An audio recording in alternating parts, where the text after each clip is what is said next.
I'm Craig Kessler. I'm a hematologist taking care of predominantly adults.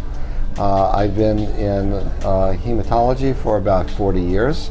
One of the key interests that I've had in my career is to make certain that other physicians understand hematology and coagulation in particular. And this book is a very excellent opportunity for me and my co-authors to be able to achieve this kind of objective as a career objective for myself. I'm Barbara Konkle. I fell in love with coagulation as a medicine resident, which was a few decades ago, and have continued that through my career. And I love to teach and to mentor, and the book is a wonderful way to share information and inspire other people to love hemostasis and thrombosis.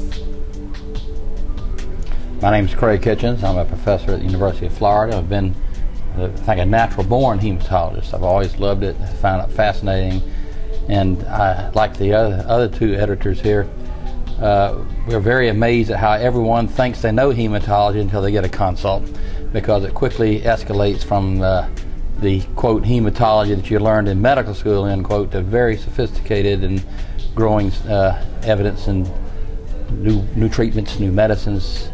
Like my co-editors, been involved in teaching and writing all of our lives, and find it very rewarding.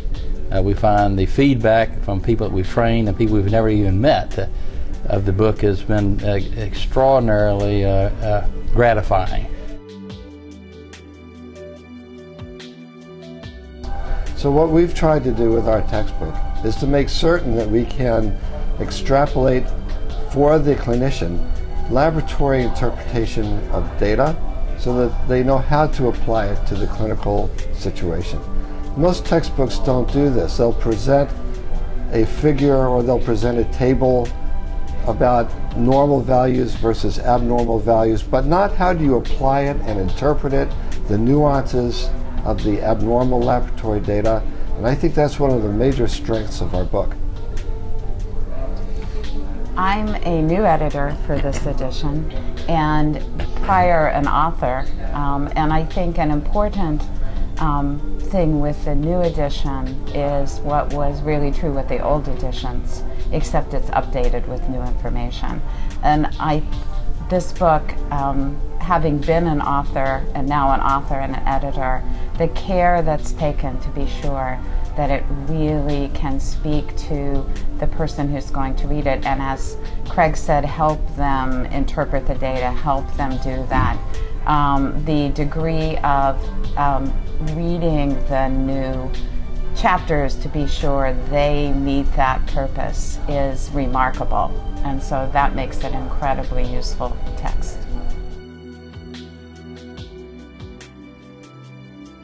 We were at the annual meeting of the American Society of Hematology in about 1999, and during a break I remember meeting my two fellows at that time, Dr. Kessler and Dr. Alving, and we were talking about all the interesting cases we were seeing in 1999, and like a bolt, almost like a vision, it became clear to me that the very cases that we were discussing that were the most interesting things, the new advances in heparin-induced thrombocytopenia, the enormous advances were being made on thrombotic thrombocytopenic purpura, all of these things, every case we discussed, antiphospholipid syndrome, lupus anticoagulant, we did not learn when we were trained at arguably an excellent place some 20 years before that.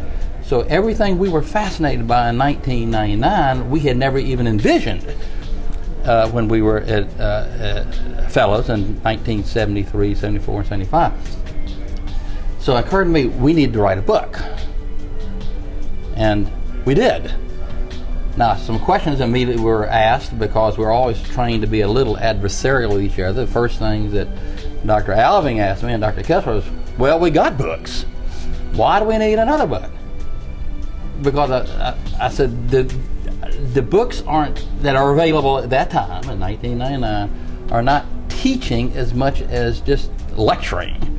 And there's a difference in nuance there. I want people to not just do what I say to do, but to understand why they're doing what they're doing and how new ideas fit in, because even if we did that perfectly, it's going to give someone else an idea that someone's never thought of when they actually understand the machinations on how something works.